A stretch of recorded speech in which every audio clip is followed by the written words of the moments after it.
What we think happened is, due to a really low tide at about 1 in the morning or so, it was about a -3.1, I believe. It appears that a wheel on the bottom of the ramp got hung up on the C-channel steel that's bolted to the concrete dock down there.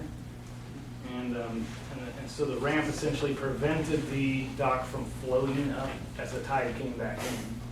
And that generated a lot of force, buoyancy force, that ended up bending the steel plates that attached the ramp to the pier and started pulling out spikes and bolts.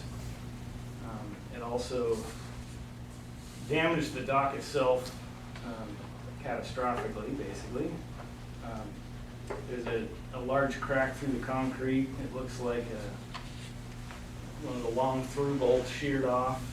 At least one, a couple of timbers split.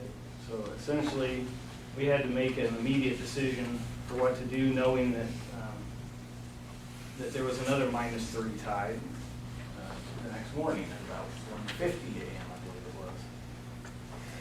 And so the port elected to remove all utilities from the ramp, and then as an emergency, call a contractor out with a barge.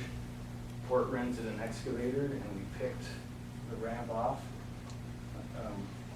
understanding that there's no way it would have survived another similar experience.